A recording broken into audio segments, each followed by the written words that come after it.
Okay. Well done. Well done. You may be host again. May host again. This is the September 9th meeting of the New Canaan Conservation Commission. I'd like to call the meeting to order at 6:30 p.m. I believe we'll have a relatively quick formal meeting, and I was going to suggest we stay on and have just a general discussion towards the end on a variety of topics.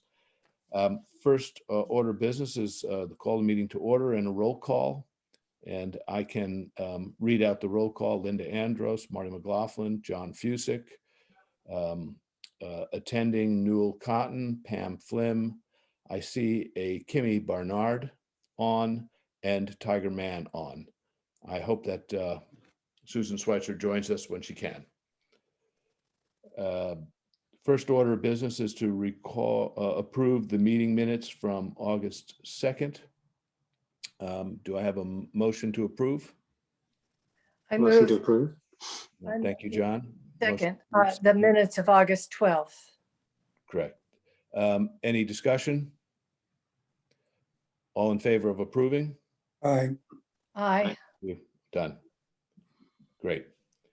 I don't believe that Robin is on to discuss Sustainable New Canaan, but I think that it's having just gotten through August, which is a quiet month. Nothing has really been pursued too hard. So we're not going to discuss Sustainable New Canaan in the cycle. Linda, I believe you said we were going to get an update on testing in October or November. I'm not sure where that. Well, no, they don't. They finish the testing in October. And then I imagine it'll take them some time to analyze all of the test results. And so November, early December. If you would be so kind, maybe to invite the students to present their findings. Oh, absolutely. They should be part of this. And it would be great then if we could do that in person. Right. And that would be either in the November or December Right. meetings, whichever would fit their schedule best. But I would Yeah. love to have that information. Yes, And yes. start to share it. Any other comments on river testing other than there's been a lot of water flowing through our rivers? Well, I have a question. Do all towns do this testing? I believe so, because Harbor Watch tests up and down Fairfield County, because they're originally created, Marty, to test water flowing into Long Island Sound. That's where Harbor Watch was, and they've moved further upstream, which is how they get to New Canaan and other areas. So yes, there is broader testing, but I think we've probably taken it one step further with this latest testing round, just to see if we can gain some more information and a better vocabulary about what's going on in our water supplies and what's leaching into the water supply and what's flowing down to the sound. So. Yeah, I don't know that any other communities do the still water testing, pond testing that we're doing. Mm-hmm. Have we come up with any surprising results or something that surprised you?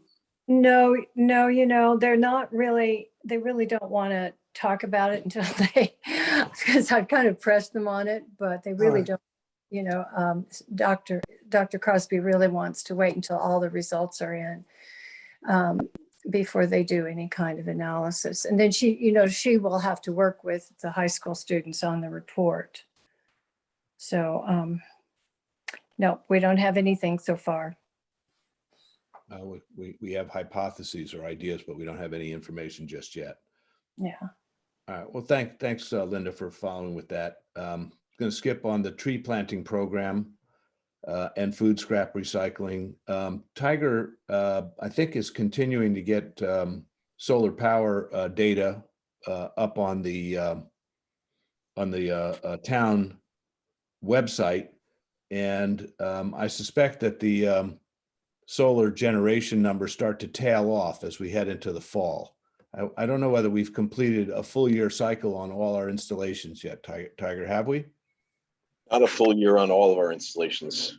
But you are correct. We start to tail off in the shoulder months, and then the winter gets a little bit, almost to a shutdown, especially if there's snow cover. But we're still tabulating data, and the data looks good so far. Got it. Well, and the tail off coincides with a reduction in the rate of electricity consumption anyway, doesn't it? Or is electricity consumption almost constant? The plant is constant. Our wastewater plant's constant because it's constant flow, right? So, yeah, I would say no. We're kind of pretty consistent, and actually might come up a little bit more on certain of the areas because of heating and heat pumps and things of that nature. Got it. And Tiger, is there another round of solar planned for town buildings?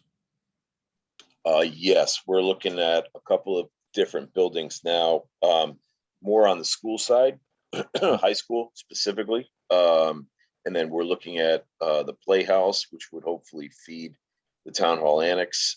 And then a wastewater treatment facility building itself. We have one at the highway garage, but not at the wastewater plant. And then others as it comes along. We were looking at Lapham a little bit, but that was more on a canopy, solar canopy, and we're trying to see whether or not that'll actually be cost effective for us. Tiger has, related to solar and electricity, has the town now, we two or three meetings ago, we had a talk from Leo Carl about more charging stations.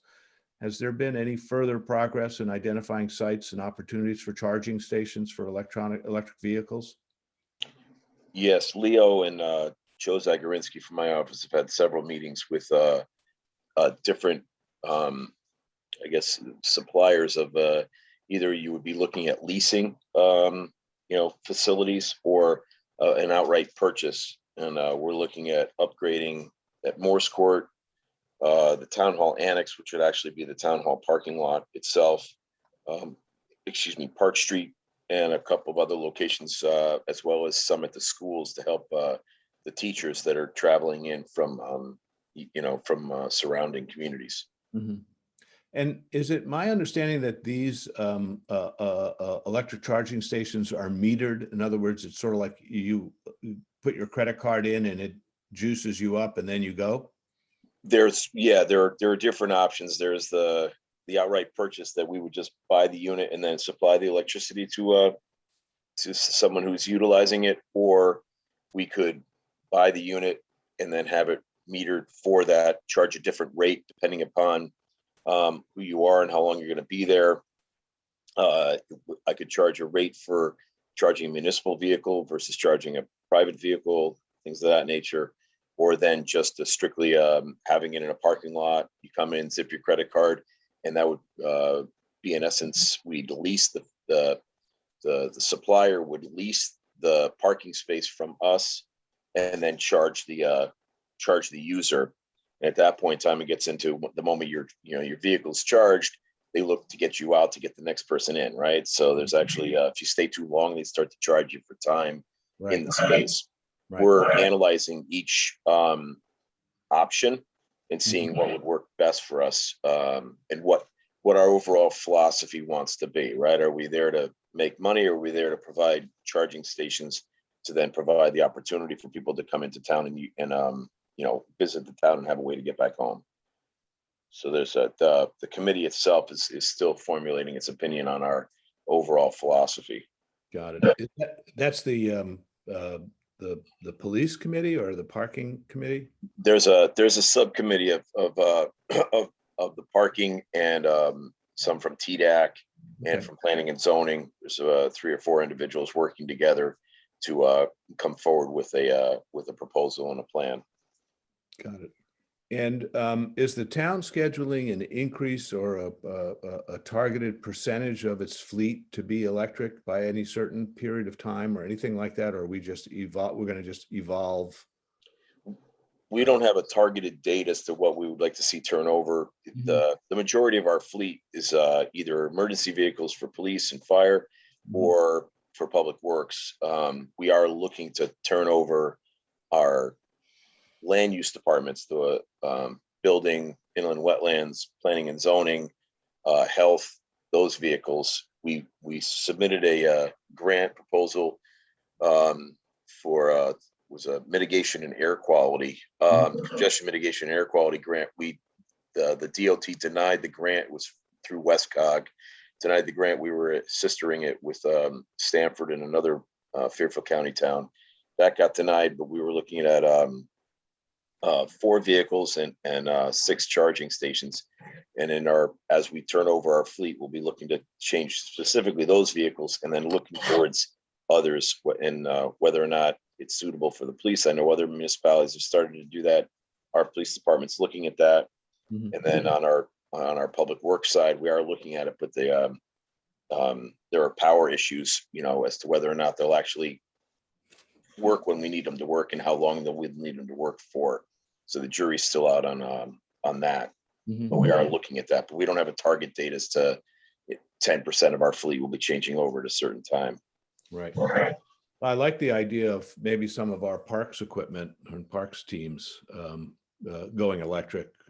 It's just highly visible then, and it's it's a leadership opportunity. So if there's anything we can do as a commission to encourage that, let us know. I will. All right. Next topic is transfer station.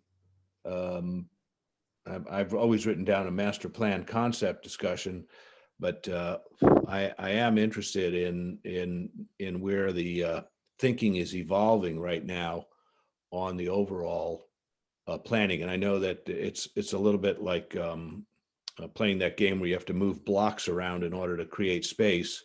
Mhm. What's your current overview sense of the transfer station and how we're going to become more efficient and less wasteful and generate less waste? Well, that's 2 different discussions, right? The generating less waste, that's really coming from we're just a transfer station, right? So our goal is to try to increase as much recycling as possible, Right. increase the recycling opportunities. That's why we've been and then sort of an awareness program, so to speak. That's why we've pushed the food scrap Mhm. recycling. We've pushed the Christmas tree recycling, things that nature to open up people's eyes that there are other opportunities out there to recycle and more methods to do just that. I would like to see us go back to almost a dual stream or a tri-stream on our recycling. I'd like to get the cardboard out and the glass out, but Mhm. that'll have to come from the state. That's not necessarily municipally driven, since our permit comes from the state and we're a single stream facility. I would like to see the state go the opposite way and start to get the glass out and the cardboard out, since the glass is the largest contaminant and Right. cardboard seems to be the easiest thing to separate.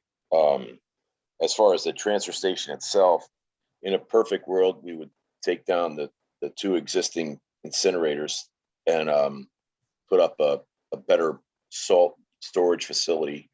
And then that would free up a lot of room and space for swap shop, increased electrical recycling, things of that nature at that time, and a much better animal control facility instead of the situation where they're housed at present. Mhm. That we've just begun the study on, to look at that as an overall proposal, an overall option. All right. And have you ever explored or looked into the reverse vending machines? Where We you- have Yeah. they're I went to a pre-COVID, went to a conference, symposium on recycling, and it was split 50-50 for and against, Mhm. as far as the reverse vending machines were concerned. Both adamant on both sides as to whether or not they were suitable, or a benefit. So I think we need to look at that just a little bit more to determine what might be best for us. Mhm. Right, because my observation is you can try to get to Walter Stewart's or to Mhm. Acme, and generally speaking, the machines are often down or backed up, or there's just not a lot of capacity when you go in there with your, Right. 5-week supply of bottles. But perhaps the transfer station, because again, that would take glass and plastic and aluminum Yeah, out of Correct. That would, yeah, that would help us and take some of that out of the stream, again. But as far as municipally based ones that are, housed at your transfer station, there were transfer stations or, facilities that were very much in favor and others that were Mhm. not. Well, Um, I think when they go to 10 cents a container, you might see an increase in recycling. Hopefully, we'll see. Mhm. It sure does throw a lot of bulk in there. That's for sure. Okay. And any other, any other questions for Tiger regarding transfer station recycling in general? Good. Okay. We're set on our budget for fiscal year 2022 and haven't really drawn it. Very quickly on the Bristow Bird Sanctuary, which we are responsible for. I'm very pleased to have seen the bid notice out today for Centennial Master Plan Phase 2. Thank you, Tiger, You're welcome. for putting that out. Let's hope we get some interested responders and can undertake that second phase. We reached out to the people who had bid prior Mhm, to let them know of the new bid. mhm. So we're hoping for a quick return and a favorable bid. Be great. It would really be a big help, because the more we get that done, the better position we are in when we ask for next year's money and the year after, when we keep saying we're. On that subject, will the existing planking be taken up and replaced by planking that's above ground, above the water and everything, more level, if you will? Yes. Yeah, Okay. the short answer is yes. Okay, That'll all be replaced. very good. Right. I think that is actually in the queue and just waiting for the contractor to finish one project to start this one. Right, that's more of a phase 1A, phase 1B, so to speak, and not the phase 2. And yes, that one's already been bid, awarded, materials have been procured, and the contractor's just finishing up some work for us on sidewalks on Mortimer, Brinkerhoff, and Lockwood, and then he'll be coming over to Bristow. Great. Well, that'll be exciting to get that done, and maybe that contractor will bid on the next phase and be able to stay on site and complete phase 2 as well. So we'll see. We let him know. I'm certain he will. Got it. By the way, the Exchange Club has refurbished some oak benches. I think there's 4 of them that they're going to eventually move over to the Bristow. They might have been delivered today. If not, I think they're going to be delivered tomorrow. Okay. I talked to the Parks Department about that yesterday, and they were going to try to get it today. And then there were a couple of other benches that we put together that will be coming to Bristol tomorrow. The 2 new teak ones will be coming tomorrow, and the refurbished ones was either today or it'll be tomorrow. I didn't follow back with my park superintendent at the end of the day today. That's great, Tiger. And it's oh, sorry guys. My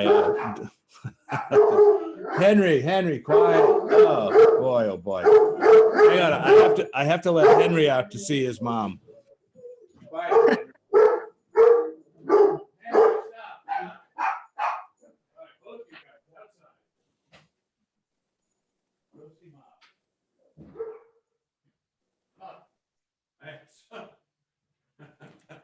See, that wouldn't happen in person.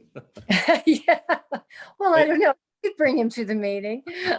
Is he your be a comfort companion? Be fun. Yeah. My 2 service dogs, my 2 interrupter dogs.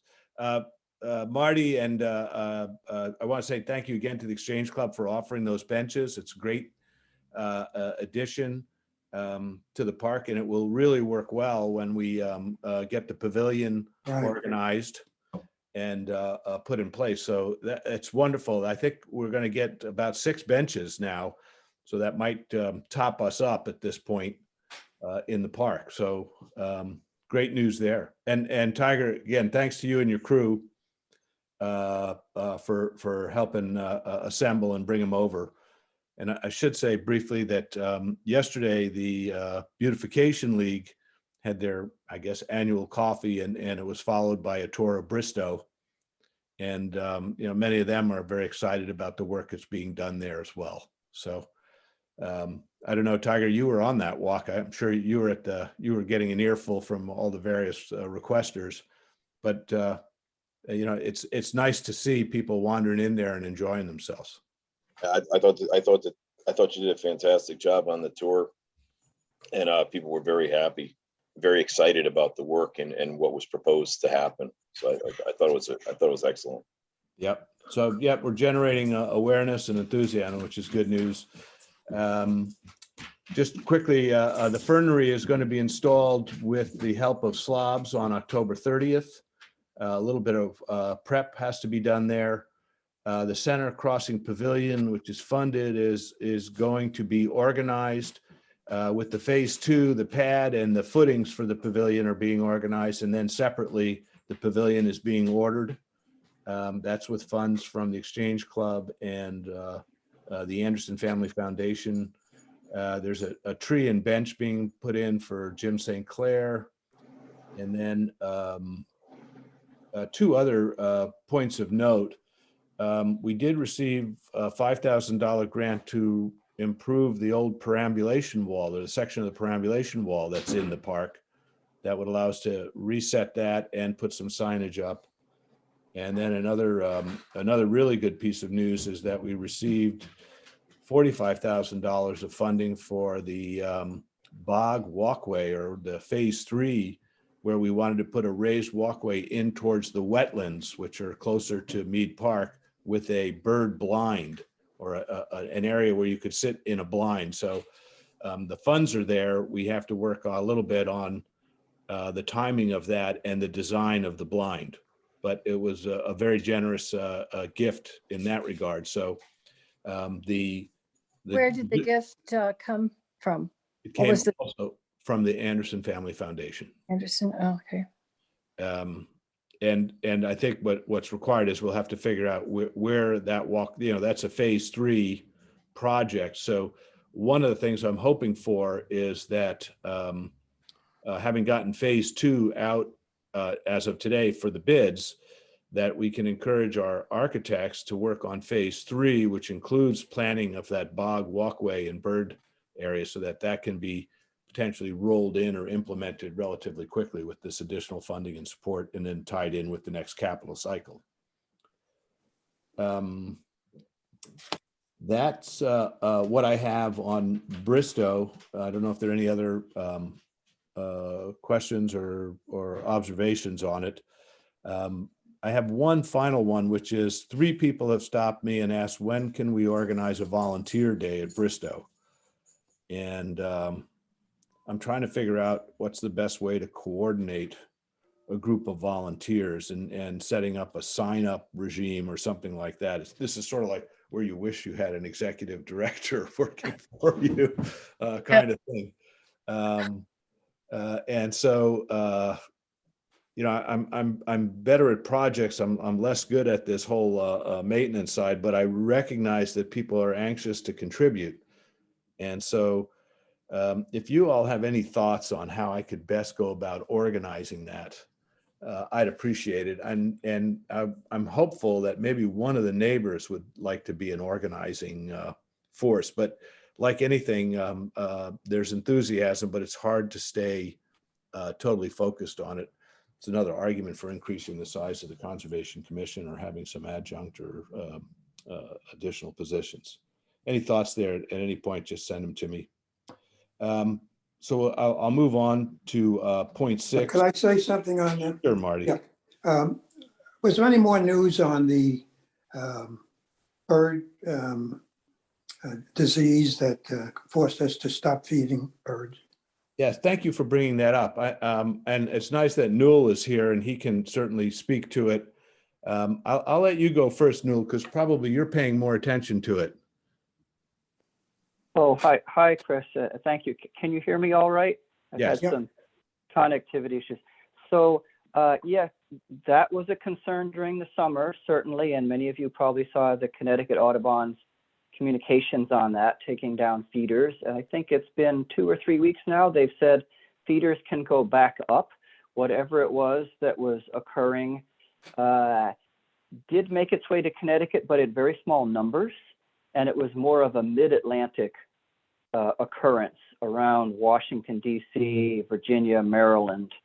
I don't think the root cause has been identified, in fact, but the removal of the feeders was to limit the congregation and the kind of infectiousness of whatever this was. But fortunately, it missed us. We didn't get the brunt of it around here. Thanks, Newell. Go ahead. Linda? This is good news.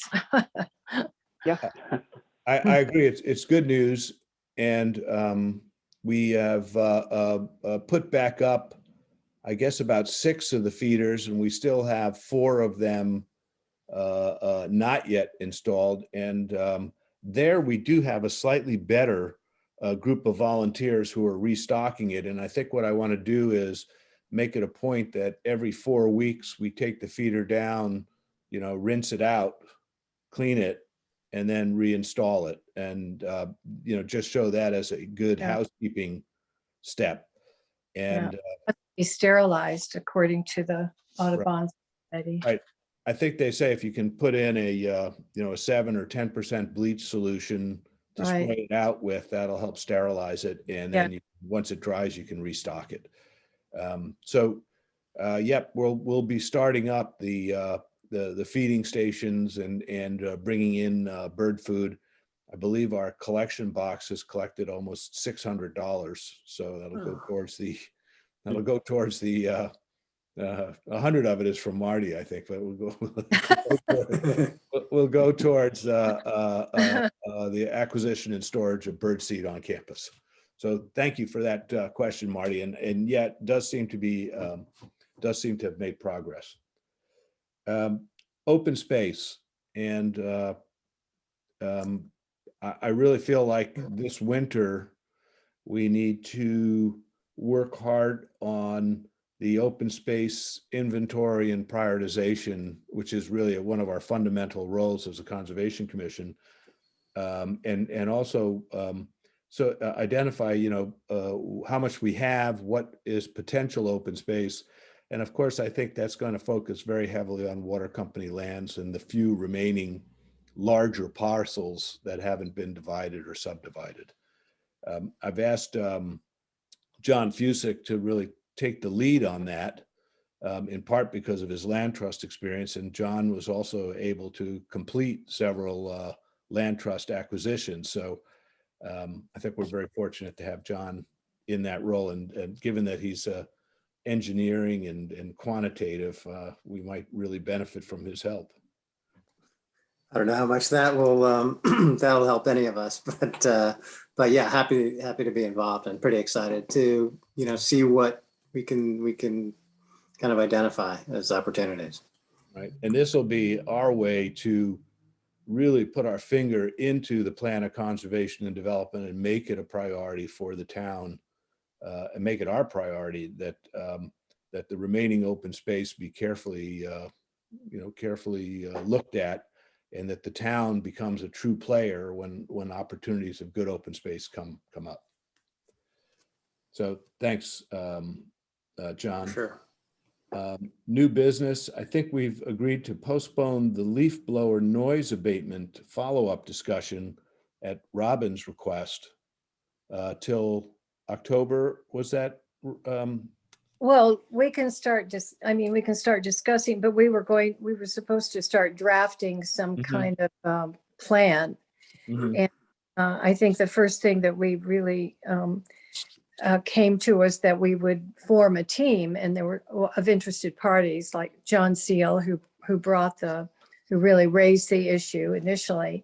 And then John, your wife was interested in being part of this advocacy team. Yep. So I think we we should probably have a meeting, all of us, and decide what the best approach should be. Mhm. Apparently your wife is a marketing genius, and she can bring her marketing talent to the issue, which would be I think great. I think it's mostly an issue just very personally dear and near to her. So Oh, is probably it a really? good person to be advocating. Oh, for it. good. So I think we'll probably have some kind of a Zoom meeting to discuss the best approach of the people who are interested in supporting it. So, Okay. uh, So Susan, Linda, you'll look to potentially work with Robin to schedule that, or is that? yeah, Okay. yes, we spoke about that. She's been busy. She just got back from the college tour. Yeah, it's August, and you come It's out. Yes. So, yes, we should be doing that shortly, within the next couple of weeks. All right. Then the last point on new business, and then I'll open it up to general discussion, is that again, I've reinforced to our first selectman and to the chair of the town council and several town councilors the importance of applying some portion of the American ARPA funds that are coming our way towards our public spaces. And I keep wondering whether whether we're sounding a little open. And I think there is a meeting coming up on the 21st to try to lay out even more carefully what opportunities there are to invest in our public spaces. And I know that John has, suggested that we should potentially be using it to acquire or put it into the land acquisition fund to acquire future opportunities of open space. And I've felt that, some of our public spaces, which have been really heavily used through this COVID cycle and will continue to be important as, work from home becomes more of a habit, and people will want to step out and take a hike or take a walk or take a break and wander in a park or what have you, that we Uh-huh. have these facilities, up to snuff. And so there are master plans for Bristow, Irwin, and Waveney that all could be evaluated in that light. And there are a number of other programs such as, improving the sidewalk, the Green Link sidewalk system, Yes. as an example. And frankly, something near and dear to John and my heart and to Marty's and all of us is, maybe we should take another focused effort at looking at a tree planting effort in New Canaan, where we've, a lot of streets, because of the power and the storm efforts, people have decided that these big magnificent trees are more of a hazard than a blessing. Oh, absolutely. It's terrible. So, The street at the base of Mead Park where, what street is that? Park Street? Hmm? Park Street? Richmond Hill. No, Richmond Richmond Hill, yeah. Along that path where they took down the building, the brick building, Yeah. it looks empty. It looks like it could, every time I go by there, I'm saying, I wonder how that could be improved so that you have a different feeling as you drive or walk through that area. It's all open and it looks like it needs something. Mhm. I don't know if anybody has seen it that way, but I don't, my attitude is it'd be a perfect place for trees lining that side of the avenue by the park. It'd make it a finished look, if you're thinking about putting trees in, that's a consideration perhaps. Absolutely, right? I mean, we could come up with a dozen places. South Avenue could use, a tree planting program. I mean, boy, and what a visible improvement that people would recognize as well. I'd have to agree with you. And again, I think that, we do have a very important tree maintenance budget, which is mostly geared towards taking down dangerous or at-risk trees. But I feel like we should be arguing that a portion of it or an increase or a separate fund should be established for planting of trees, and importantly, the right kind of trees, right? Right. You want to be thoughtful about that. I know Tiger, I mean, I'm talking to the converted with you as well on this front. I don't know whether in your time there ever was a more concerted tree planting effort.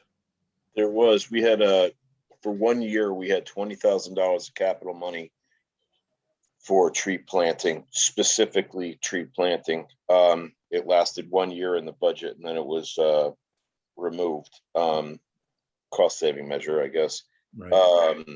I have been speaking to members of the Beautification League about there was supposed to be a phase 1 and a phase 2 for the South Avenue planting, right? So basically phase 1 was completed. Phase 2 had never took off and was never completed. And I was speaking to them about resurrecting that second phase. So that would in essence be from 106 southward and then continue past Farm Road towards the YMCA in that area. So they are looking to resurrect the plan that was originally established, excuse me, and then move forward with that. So that's we're starting to gain a little momentum on that side as well. I think that, sorry, that would be I mean, that's a great application of some of these recovery program acts, because the challenge you're going to have is that, you know, we have to focus on equity, which is what that program requires. And it also has to be theoretically job creating as well. So it's part of a recovery program act.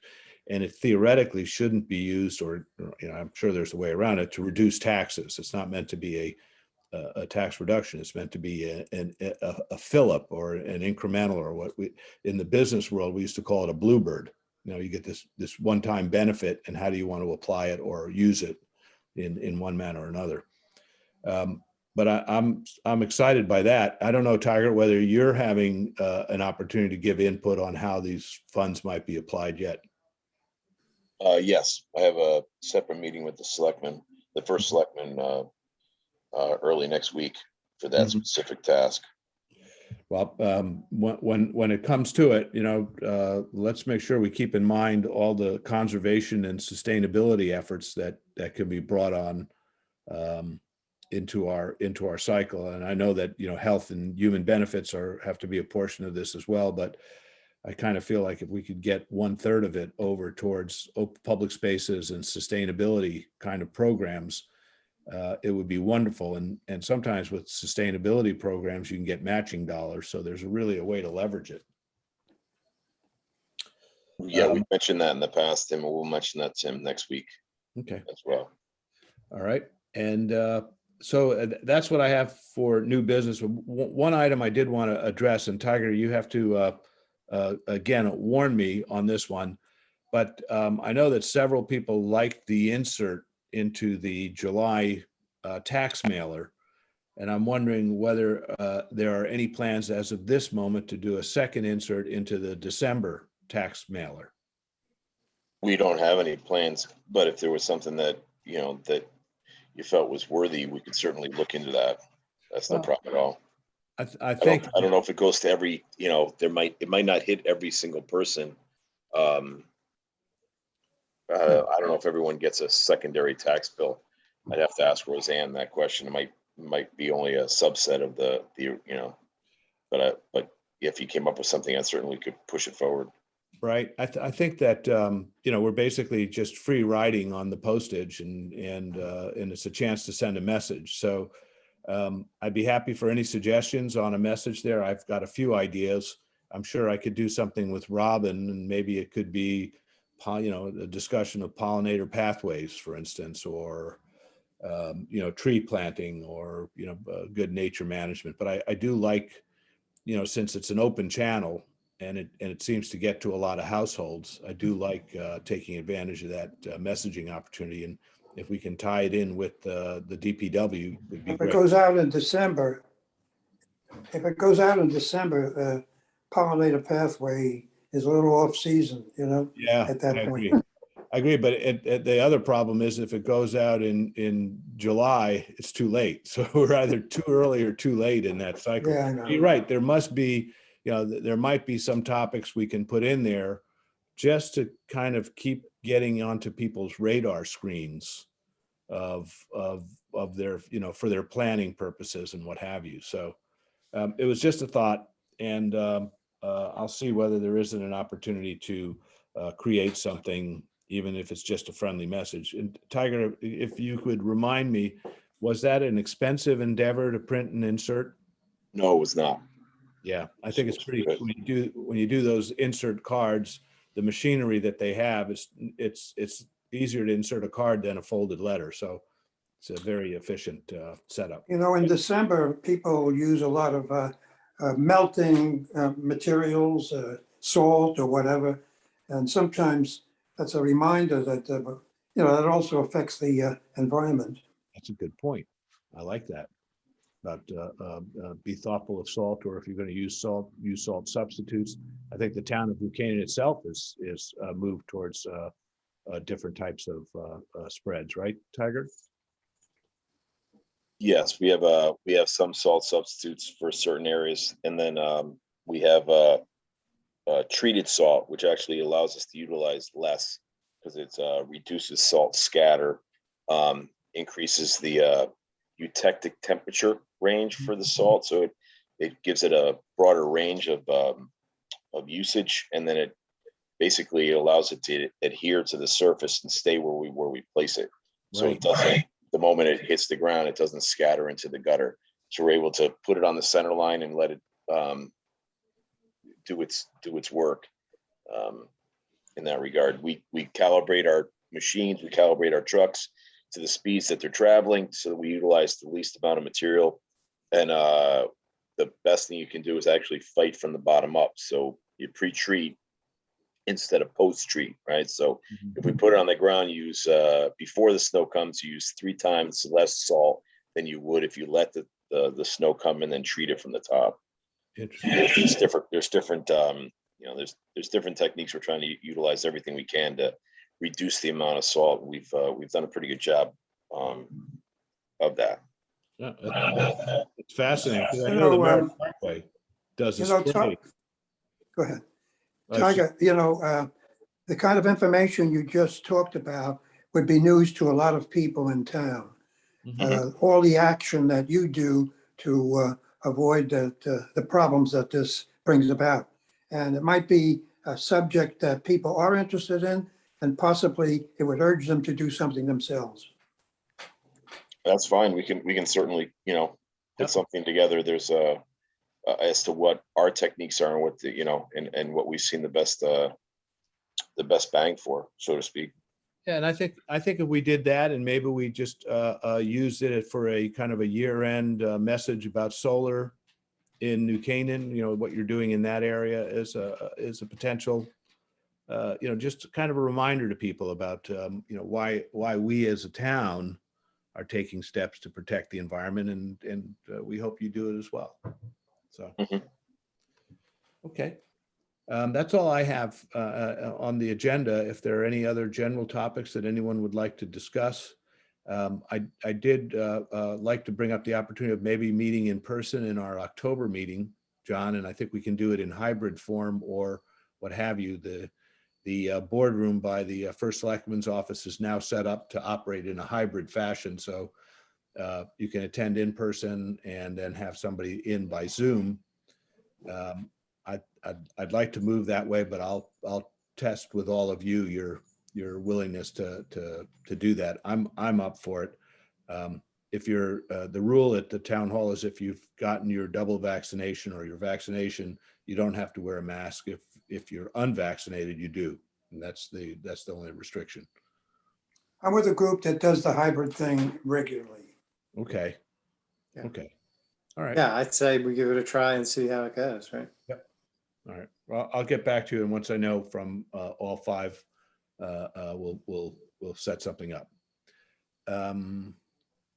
That's it for now. I feel like on Bristow, we're making progress. If we can get going on open space and then we start to get some water reporting, we'll be firing on several of our cylinders. So I appreciate all of you and all your time and all your enthusiasm. One point I wanted to raise, Chris, and I'm not sure this is the time or place to do it, but something we should all think about, a way that we want to honor Cam and his contribution over the extended years. And, I don't have no suggestion other than obviously that's something we should be thinking about. I like your thinking there. And I think it should be, I think his longest serving office was the Conservation Commission. I'd like to think about that. I mean, we only really have responsibility for Bristow. We could put some kind of memorial, How about a plaque here? Some kind of a memorial plaque? that has, Cam Hutchins, a conservation commissioner, for a very long, I mean, he was a very long-standing commissioner. So I like your thinking there. Let me give it some thought, and perhaps I'll reach out to Julia and ask her if we would have her permission to do something like that. Yeah. And then I guess I'd have to get town records to get exactly his tenure. Linda, he was on the board already when you joined? Yes. Right. So, And it was some time that Mhm. he had, maybe even 4 or 5 years before that, before I joined. Mhm. Honestly, I think something at be nice at Waveney, because he fought hard to protect that open space. Would be interesting, but I'd be also very amenable to something placed in Bristow Park, Yeah. in his memory and in honor of his long service on the Conservation Commission. Thanks. Or a plaque or a tree. I mean, there's all sorts of things that we could be creative about, right? I like the idea of a tree. Thank you for that. And I Yeah. do agree. I think that's a great suggestion and a great way to honor a life cut too short. If you go down to the park down where the Exchange Club sells their trees down in Yeah. Kiwanis Kiwanis. Park. Yeah. And we have a tree down there with a plaque in it from Lou Marino. Yeah. And we planted that years ago and it's grown. It's a beautiful evergreen tree and it's just gorgeous and you can't miss it. Mhm. I like the tree idea. I Yeah. think that's a good one, and I think everybody would feel good about that. Well, that might be the beginning of our tree planting program. Start There you with that, you know? So ultimately, we'll all get a tree. What do they call it? Everyone gets a green burial or what have you there. Interesting. Not a bad thought.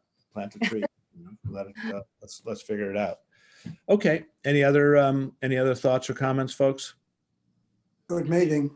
Thank you. Thank you very much. And then, sorry, I see that there's just one other attendee named Kimmy Barnard. Should I record you as attending the meeting?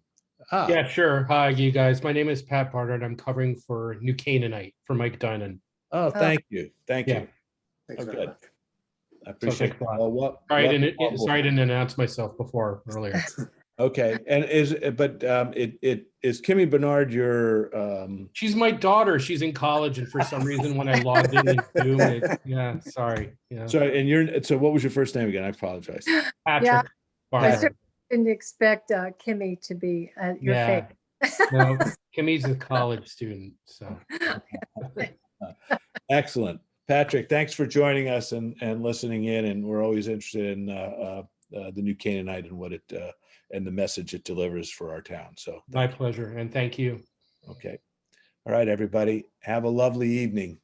Thank you. Thank Yep, you. yep. We'll see you. Thanks. out and about. Thank you.